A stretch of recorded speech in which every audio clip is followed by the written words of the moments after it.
उद्यमशील व्यक्तिमा हुनुपर्ने तेस्रो कुरा जुन रहेको छ सृजनात्मक सोच। सफल उद्यमी नयाँ अवसरको खोजी गरिरहन्छ। उसले बजारमा उपलब्ध सेवाहरू मात्र नक्कल गर्दैन, बरु बजारमा रहेका वस्तु वा सेवाभन्दा अलिकति फरक गर्न कोसिस पनि गरिरहेको हुन्छ। सृजनात्मक सोच भनेको त्यस्तो सोच हो जसले बजारमा गरेका सिप र शैलीभन्दा वस्तु र सेवाभन्दा अलिकति थपघट अथवा पृथक शैलीमा गरेर उसले नयाँ कुरा बजारमा टेस्टको रूपमा ल्याइरहेको हुन्छ।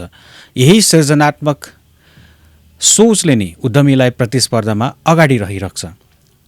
जस्तो कि एप्पलको उदाहरण लिनुपर्दा एप्पल फोन, आइफोन जुन भन्छौँ हामी, स्टिभ जब्सले एन्ड्रोइड मार्केटमा एउटा धमाका बोली उसले विश्वमा चलन चल्तीमा रहेका फोनहरूलाई चुनौती दिनको लागि आइफोन मार्फत उनले धेरै यस्ता फिचरहरू प्रदान गर्न सफल भए जुन निकै नै सृजनात्मक थियो।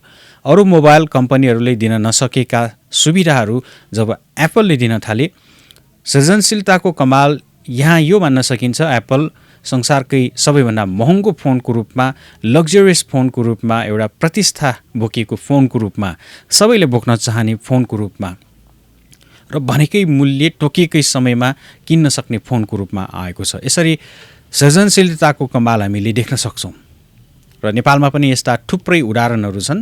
अलिकति मात्रै सृजनशीलता हुने हो भने उद्यमीहरू सफल बन्न सक्छन्।